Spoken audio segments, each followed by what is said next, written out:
Welcome to the D&D Fitness Radio podcast, brought to you by your hosts, Don Saladino from New York City and Derek Hansen from Vancouver, Canada.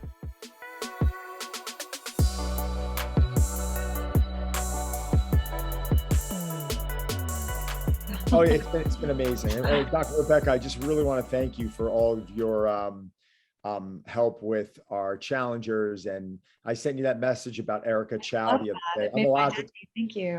She said I'm allowed to talk about this, but she literally, I think a week after, she was messaging me saying, it's not like these recommendations yet, they're not sticking. And I'm like, I think you got to ride it out. I think it takes some time. And literally probably about a week and a half later, she shot me that message, which was the other day. Said, Derek, this is a woman who literally was drinking 15 cups of coffee a day and was waking up 4 to 5 times a night. And we don't do intros on the show. We just kind of go right into it, and I'll explain to everyone who Dr. Rebecca Robbins is. But so she had a full 8 hours of sleep, and she is like completely drinking. She's completely drank the Kool-Aid. Sorry.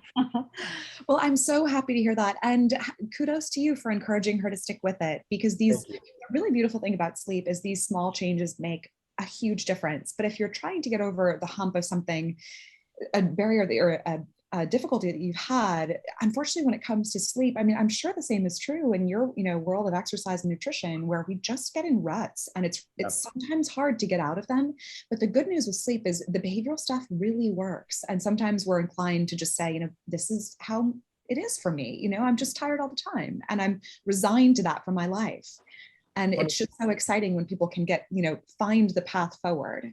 And it takes time and patience, but then it's just like, oh my gosh, people wake up and they're like, I've never known what it's like to be awake before. And that is the biggest gift. Yeah, it is wild. Once you introduce someone to a better quality of life, then they don't realize how awful they've actually been feeling. Mm-hmm. And that's what brings us to this podcast. It's probably one of the most excited I've been about doing a podcast, is because we're bringing someone on right now, Dr. Rebecca Robbins, who is an instructor in medicine at Harvard Medical School, an associate scientist at the Brigham and Women's Hospital. I got hooked up with Dr. Rebecca through Dave Gatto over at Oura Ring. I've been looking for someone who specializes in sleep. She's co-authored a book called Sleep for Success. And when I was on the phone with Dave, I'm like, Dave, I need someone who is, we always like bring on experts. And he's like, well, this is the best I've seen, Dr. Rebecca. So Dr. Rebecca was grateful enough to come on our challenger call, and she literally changed the lives of hundreds of people already. They're super excited. They've been, I think, purchasing the book, so they say, and they drank the Kool-Aid, and they've been trying to implement a lot of these changes. So thank you for coming on. Oh, thank you so much for having me. It's a pleasure to be here. Awesome. So, sleep. So everyone, we've got to start out with the bare bones minimum here. We just, because a lot of people just aren't getting it. They're always reverting to, well, what's the best exercise? What's the best fat burner? And it's like, in reality, the number one thing that I'm always talking to clients about, I know Derek, he dives in on as well. How are you sleeping? Can we start off with something as basic as that?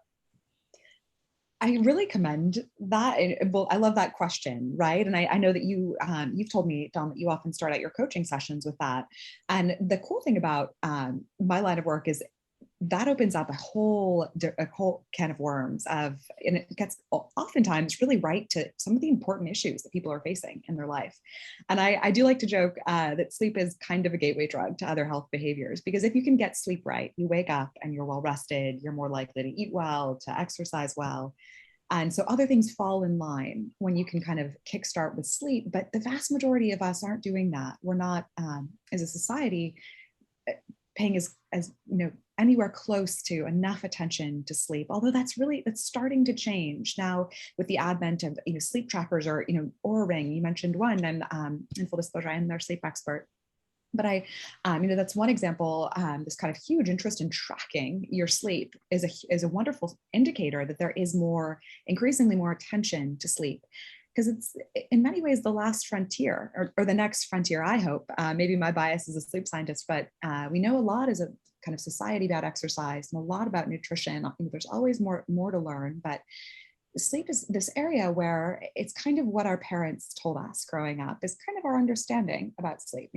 Go to bed, keep a bedtime, go to bed at the same time, unwind, relax. And so there are, unfortunately though, in that, without any kind of formal education and health classes, et cetera, about sleep, there actually are some things that can kind of persist that aren't always very adaptive when it comes to sleep. So we published a paper a couple of years ago on the top myths about sleep. And one of the most common is something that actually I was told as a little girl by my parents is, stay in bed. If you're having any trouble, stay there, you'll get some sleep. Just make sure you don't leave bed. And that's actually one of the worst things you can do, because then you're tossing and turning in bed, and bed becomes a stressful place. And so it's really rewarding to work with you guys and others to communicate the importance of sleep, because there's room to move the needle on some of these topics.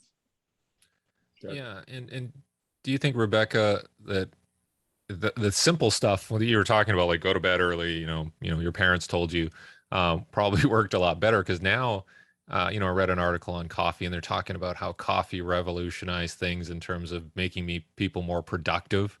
And so everybody's thinking, well, I got to be more productive. And, hopefully you're not having to take Adderall or anything like that. But certainly that's probably disrupted a lot of people's sleep. Just, this idea that I can be more productive and more successful. And, it's okay that I'm staring at the ceiling at night because, I can just have another coffee. Mm-hmm. And the focus on productivity, because one thing that I always think about is, with those types of messages and, the focus on productivity and doing more and getting more accomplished is so wonderful. Now we have tools at our fingertips, technology, et cetera. But then you kind of model human performance in this very linear way, but we're actually not able to really do that. There's this whole area that's very central to my research program on circadian rhythms. And that refers a whole kind of body of literature and research on the fact that there are many things that happen in our brains and in our bodies and that pertain to our lifestyle that really, they're very cyclical. And our energy is one of them. It kind of ebbs and flows over the course of the day. Of course, there are times we're awake and asleep. So sleep in itself is a circadian rhythm. But our alertness over the day, it shouldn't just, go up and up. And so one of the more adaptive responses for all of us in the afternoon, instead of saying, oh, I'm feeling tired, I need to do more, I need to get a coffee.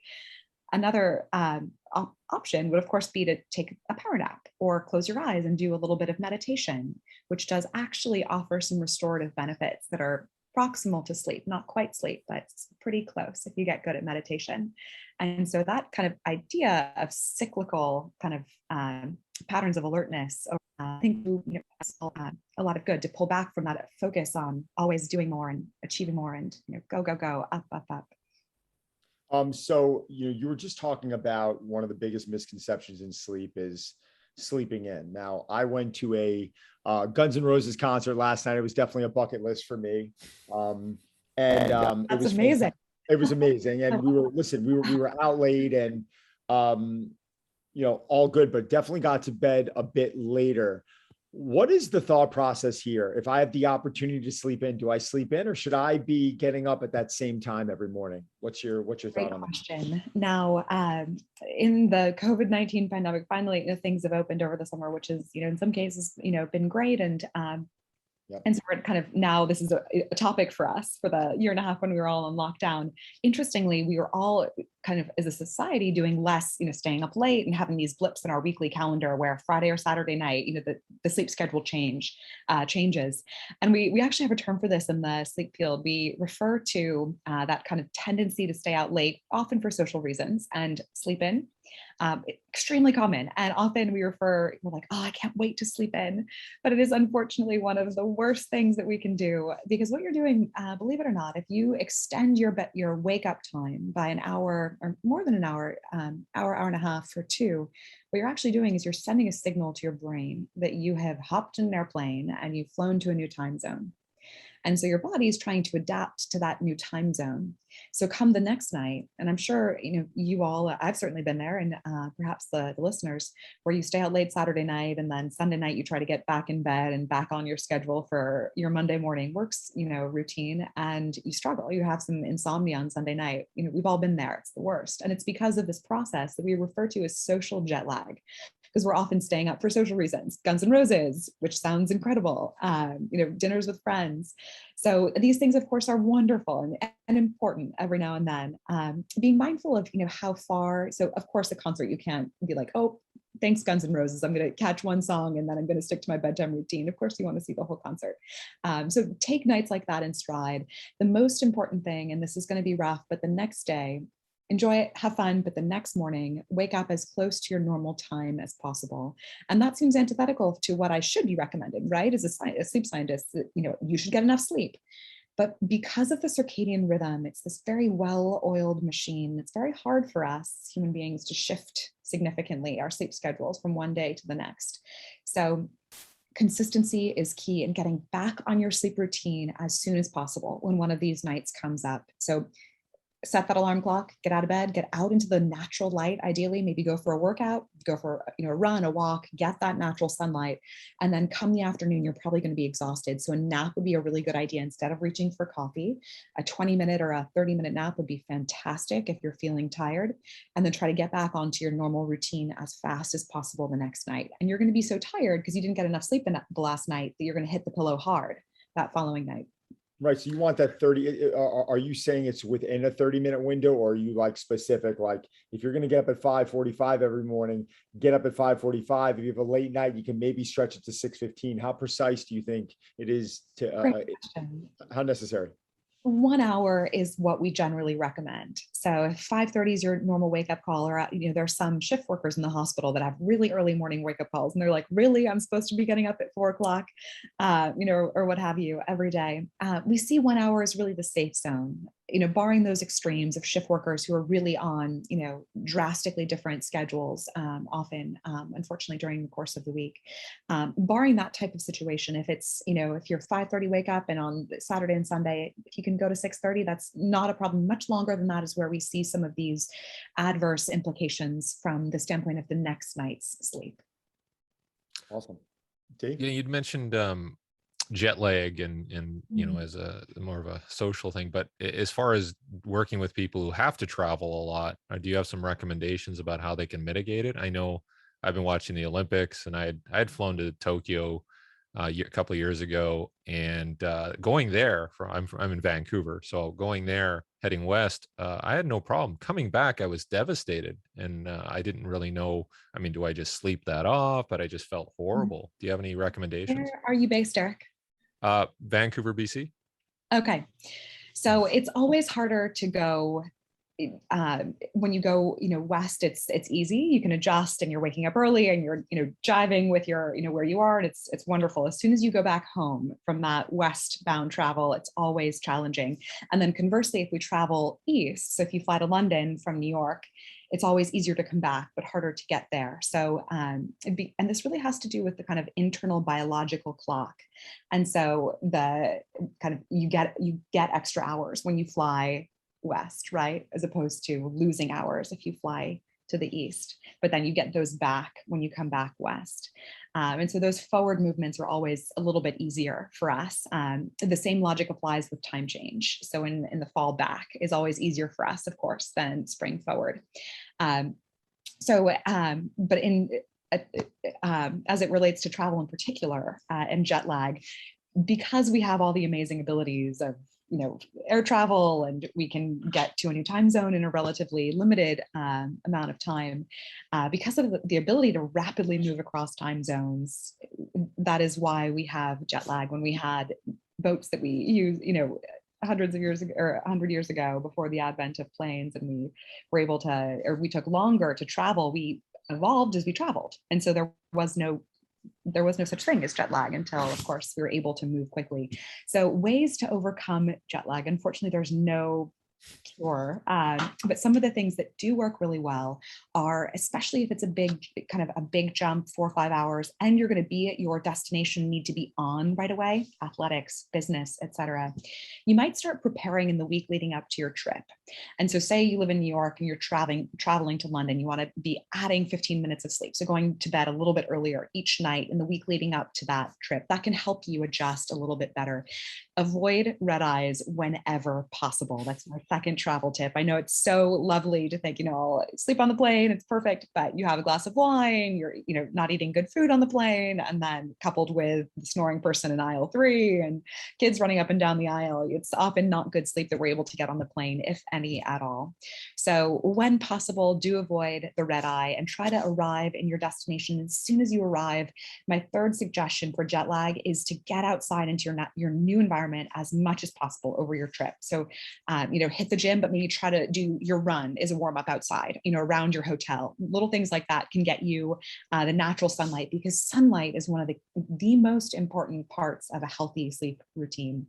Our circadian rhythm is housed in the brain in a tiny little region called the suprachiasmatic nucleus. If you ever want to impress anyone at a dinner party, do it with that word.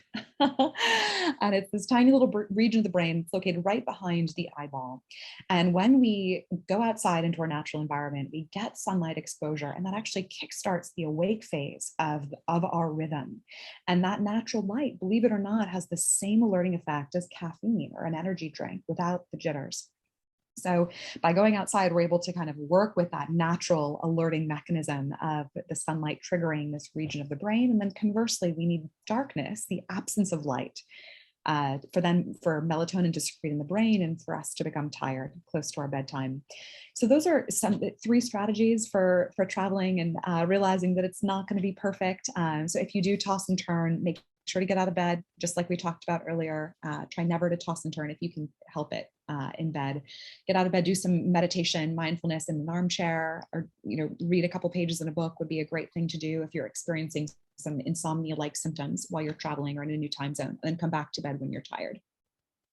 Now you were discussing with my client Erica about how sometimes when we wake up at night and we're up for a certain period of time, we need to just kind of get out of the bed and do an activity that's somewhat boring, right? Not stimulating. Can you elaborate on that a little bit? Because I've never heard that before, and it ended up being some of the best advice she's ever received. Oh, I'm so happy to hear that. And it was great working with her, because she came to the camera and was just like, listen, this is my life. Unfortunately, it's okay. This is my family. This is how we all are. And that idea, and I hope for listeners to the podcast today, life doesn't have to be that way. And what's so exciting, rewarding about sleep is the small changes really make a big difference. And so for Erica, what her issue was, and there are 2 broad types of sleep difficulties. One is difficulty initiating sleep. So there's one group of people who just struggle to fall asleep. And whether it's a racing mind or maybe they ate too close to bed, we can talk about some of those reasons. In her case, it was difficulty getting back to sleep after waking up over the course of her sleep. And so a couple things that are kind of relevant to those types of issues. The first is, when you do wake up, and do realize that it actually is quite common. If you get up and have to use the bathroom, try to take it in stride. Don't kick yourself, because that's it's so tempting to be like, oh, I'm up, this is the worst, and now I'm awake and I'm losing sleep. So try to prevent that from happening and just have a different mindset. Be like, oh, I'm up, no big deal. Go to the bathroom, keep the lights low, come back to bed. And if you're not able to fall back asleep, this is the other kind of type of sleep difficulty that many of us face. And when it's experienced in a very chronic fashion, we actually assign this an insomnia diagnosis. And we would really encourage you to seek kind of coaching from a healthcare provider or a therapist that can do something called cognitive behavioral therapy for insomnia. But one of the key tenets of that whole therapy is to look at the bed as the place where sleep happens, and only sleep. So if you're tossing and turning, so if you get up, you come back to bed, can't fall back asleep, get out of bed. As soon as that little voice comes into your head and it's like, oh, not again, I can't fall back asleep. As soon as you hear that, get out of bed. And again, it sounds kind of antithetical to what I should be saying as a sleep scientist, but what we really want to do is we want to look at bed as the place where sleep and sleep alone happens. We don't stress, we don't fight with our spouse, we don't ideally watch television or, scan social media too much. Bed is for sleep. And if that's not happening, you leave bed and you only come back when you're tired. And that actually can be quite a while for someone who's had this for many years. To get rid and really break that cycle, you have to be diligent. you're struggling in bed, tossing and turning, get your butt out, meditate, go read a couple pages in the armchair, keep the lights low, do something soporific. And that's different for everyone. Some people reading a book, depending on the novel, it might be stressful. So if that's you, then put it down and find something else. Consider meditation, fold socks, anything that will put you to sleep. And only when you're tired do you then get back in bed. Right. Derek, you have one? Because I definitely have a few after you. Okay. I have the aging question where, when I was young, in my 20s and even my 30s, you could just fall asleep anywhere when you needed to. Now, not so much. I'm turning 52 in a couple of, in a week or two or something like that. Happy birthday. And you don't look it. well, I've been trying to get my sleep, but I think and I had a significant, like Don was saying, somebody had 15 cups of coffee. I would have 1 cup of coffee and it would ruin my day in terms of like my ability to go to sleep. So real sensitive to caffeine, and maybe other things that I've eaten. So, but this has happened over the last 10 years where it's like, I have to have everything perfect, the blackout blinds and everything, and just so that I can have a good sleep. Is that common for people who are aging? That is, and unfortunately, our sleep is actually its maximum capacity, and we're really doing well from a sleep standpoint in our 30s is when our sleep system is really, like a well-oiled machine firing on all cylinders. Unfortunately, around age 38 is when our sleep systems start to decline. And sleep is just a little bit harder with each additional year, such that when we get into the 60s is where we see some individuals really struggle, who had no issue leading up until that point. People will come to us and say, so excited to spend my retirement, getting good sleep and fully rested. And now, all of a sudden I'm struggling with sleep. And we have also some research to show that older adults at age 65 and above really struggle more so than any other population. But the good news is that if we really are diligent with the healthy sleep strategies, Derek, you just touched on a few, that you can overcome some of those barriers. But what we call sleep hygiene, which by the way is a bizarre term. I feel like that needs to be rebranded. But in my field, we call the kind of set of healthy sleep strategies sleep hygiene. And it basically refers to the things that we've talked about so far, making enough time for sleep.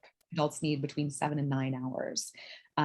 We need consistent sleep because of the circadian rhythm and the fact that that's just this very well-oiled machine governed by light and darkness in our environment, and our routines all feed into that rhythm. And so keeping the same bedtime, the same rising time as close as possible to every day of the week, Monday through Monday, varying only by 1 hour, as we talked about. So duration, consistency, and then other things that are good for our sleep. You touched also on a few, Derek, but caffeine. So there is individual difference in our kind of susceptibility to caffeine. There are some people who can drink coffee right up until they go to sleep and they're fine. I would argue they maybe have some Italian heritage, but there are some people that are kind of immune to the effects of caffeine, and others who are not. And I've also heard this, Derek, just that coffee, even after right when I wake up, is going to impact my sleep. And so awareness is key. And like you said, I've noticed that about me, so I'm avoiding it, and that's amazing. Find another beverage of choice or decaf. So caffeine is a big one. Alcohol also, it's a myth that alcohol will help you with sleep. Alcohol, yes, will make you a little sleepy after 1, maybe 2 glasses, depending on your body mass. But much more than that, what alcohol actually does is it pulls you out as soon as you start to enter some of the most restorative stages of sleep. Alcohol causes you just to kind of pull out of these stages that offer all of the restorative benefits of our sleep. So after a night of drinking, you wake up and you might have spent 10 hours in bed, but you're going to feel like you spent 2 hours in bed because it just wasn't good quality sleep. Then managing stress over the course of the day. We talked about power naps if you're tired, taking a nap instead of hitting more caffeine or other stimulants. Yes, all of these things go a really long way towards improving the quality of our sleep and overcoming some of those aging-related declines in our overall sleep systems, which are just a part of the fabric of kind of our life as we age. But again, the good news is that if you really focus on these strategies, you can overcome some of those. So you're telling me I have to be a sleep hygienist? Doesn't like sleep I haven't hygiene. He heard likes that term. sleep That's fantastic. strategy. You can use that. You can use that. Yeah, I gotta be honest. Thank you, Derek. The first time I ever heard sleep hygiene, it definitely like I was like, really? Like I it know, just it's doesn't like bizarre. it didn't sit right with me. But I almost found myself using that word today because I thought that was kind of Yeah. the in word. But I do like sleep strategy, and it's Hmm. interesting. I would love. I mean, this is probably one of the most common questions that you do get. But I mean, I know a lot of listeners are going to want to know about what are your sleep strategies and what, and it's kind of a two-part question. The most interesting thing about implementing these sleep strategies is I found that I do wear Aura. I wear it on my wedding finger, and it's comfortable, it's lightweight, but it does help me establish behavioral change, right? It is something where, you know, listen, I do work with Aura, but I'm not the first one to say, nor is Aura going to say that it's 100% accurate, but it's been remarkable for me. I've looked at so many different sleep monitors, and by far, I believe it's the best. Let's put that aside, but it's been remarkable for me to see small implementations of different types of sleep strategies into my life and noticing over a period of time whether it's actually been improving it. Because if I make one change, I'm not like, oh, I had a good night's sleep last night, it was from this. Well, it could be, because it also could be another 10 things that you were exposed to during the day. Like maybe you were outside, maybe you weren't sitting as much, maybe not as much blue light. There could be all these things. And I do believe that it takes that average over a period of time to assess, wow, this month I have been taking Dr. Rebecca's advice of waking up at the same time every day. And my sleep average went up 15 minutes over the last month. Now we're talking, right? Totally. But what is your opinion on sleep strategies? What are the basic things that you tell people to do? And what are some things maybe they're not thinking about? Great questions. And just to back up just for a moment on trackers. So I also work with Aura, and I couldn't agree more that what from kind of a behavioral change standpoint, what we refer to this as is behavioral monitoring. And it's just so powerful to have feedback about your exercise, your sleep. And the good Aura is working with scientists like myself to make sure that the algorithm is correlated with actual research grade measures of sleep. And so, so that is another important piece to make sure that you're getting information that will be beneficial to you as you think about changes that you might make to optimize your sleep.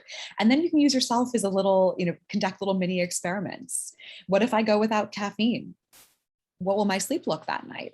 And that behavioral change, when it's led by your, you and your epiphanies on like what you might be able to, do more of, do less of, is the most powerful. And so, so I couldn't agree more that it's beneficial whether you're just writing it down or using a tracker to try some of these strategies and then think about how they were able to improve your sleep, your health, your performance the next day, et cetera. Some of the strategies that I love the most personally and I recommend are relaxation strategies. I think that as a kind of society, we have a long way to go to improve awareness and uptake of some of these. And they're often very simple. For instance, I like to think of them in kind of two different categories. The first is meditation or breath work. And that's basically sitting skill. It's a skill you develop over time, sitting somewhere ideally quiet and closing your eyes and sitting with your thoughts. And as soon as something comes into your mind, coming back to your breath and letting go of that thought. And it's amazing when you close your eyes and you're not intending to sleep, how things just fly into your mind. And it's often, it's picking up the dry cleaning, it's doing something you have to do in 2 weeks. It's remarkable how busy the mind is.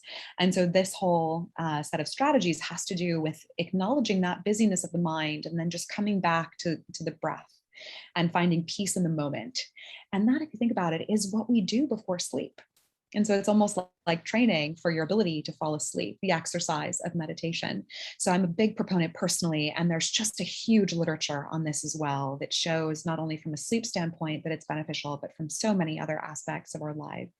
And then the other domain are other relaxation strategies. And one of my favorites is something called progressive muscle relaxation, where maybe you do this right before you're trying to slip off to sleep, in bed, lie down, turn off the lights, close the blinds. And you just tense and release different muscle groups. And I like to start in my toes, tense and release, and then you match that with the breath. So inhale, tense the muscle, and then exhale, release. And then I do that as I move up the muscle groups, calves, thighs, etc. I move all the way up, and then face muscles. And then as soon as I'm done, I'm probably so tired from thinking about each muscle group that alone can be tiring. But then you're also really consciously relaxing each muscle. And, it's kind of like a little mini massage as well, which, by the way, is another great thing to do, either self-massage or if you have a partner or a spouse that you can twist their arm to give you a little mini massage, or give each other a little massage before bed. If you have a spouse, a partner, that would be a wonderful thing to kind of transition from the stressful part of your day. Because let's face it, now more than ever, we have more, less now, but these have just been such uncertain and strange times. And so we have seen overall an increase in sleep difficulties. So really drawing attention to some of these relaxation strategies can go a long way. So we've talked about relaxation, unwinding before bed, and it really ideally is some time that we devote. It would be nice if we could just switch our brains off like our iPhones when we want to go to bed, but it really is a process. And so devoting the 20-30 minutes before bed to relaxation, to unwinding, unplugging is really beneficial. So that's huge. We've talked about caffeine, we've talked about alcohol. Those are all really great things. The other piece that I do love to talk about, because it can be a quick fix, is just the timing of our meals. And there's a whole new area of research on this, and it's kind of caught on in the popular press as intermittent fasting. And what that refers to is trying to just increase the amount, and this is where I will defer to you, Don, because you're just the expert in this space. But from my understanding, from the kind of the circadian science aspect of this, if we simply just extend the amount of time that we're not eating, so you wake up and just try to wait and an hour until you start eating. And the same thing goes for the nighttime. So if you try to at least have an hour buffer before you're going to sleep, I can tell you from the sleep standpoint, it offers so many benefits, especially on the evening side, because if we're eating right before we want to go to bed, we're going to be fighting our body because we're digesting, and it's going to be hard to slip into sleep. We also see some benefits from the standpoint of weight management. Actually, the literature shows we can take pre-diabetic individuals and move them to a healthy profile with just this small change of timing. So that's a great one. And the last kind of sleep strategy that we might not have touched on so far is, I'll do two. Of interest to your audience, of course, is exercise. We know that people who make exercise a priority get better sleep. So whatever exercise is, your favorite, making time for that. And the last thing on the kind of sleep strategy side is the bedroom environment. So often we are inclined to go buy a new, lawn, blower or a pair of shoes, other things in our household, then new sheets, a new pillow. It's remarkable how few people could tell me when they actually bought their mattress. So there's, I would argue, very little awareness about these elements, which really are your gear for sleep when you think about it. So you don't have to break the bank with these, but making sure that your bed is a place that you want to go into, that it's super cozy and supportive.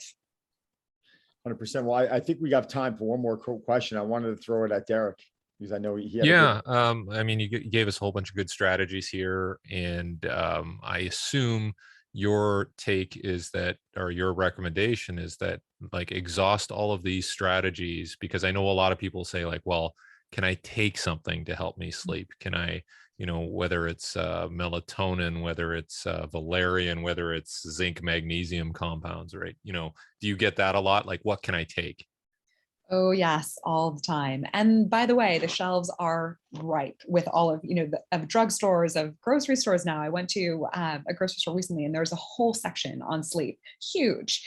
And if you think about it, it's the holy grail if there's something that could improve your sleep. And I think that, kind of marketers and product developers that have caught on to this. So one thing, when it comes to sleep aids, broadly defined, whether it's a pharmacological intervention, which, by the way, are sometimes needed in the case of insomnia to get you over, a hump, or really a challenge that you've had for many, weeks, maybe even years. So there is a place for those. Then the other group are the non-pharmacological. It's the melatonin. You touched on a couple others, Derek.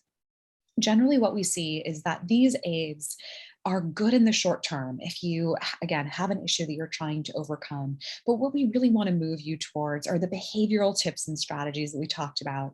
And yes, ideally, try this out. But I will say, don't feel like you have to do all of the things that we talked about, because we've touched on a lot. And so be kind, be compassionate with yourself, and give one strategy a try. And then if that doesn't work, cut out caffeine, see how that works, or try moving the timing of your dinner. Look at your bedroom environment, kind of in step by step, and then find a routine that really works for you from the standpoint of sleep.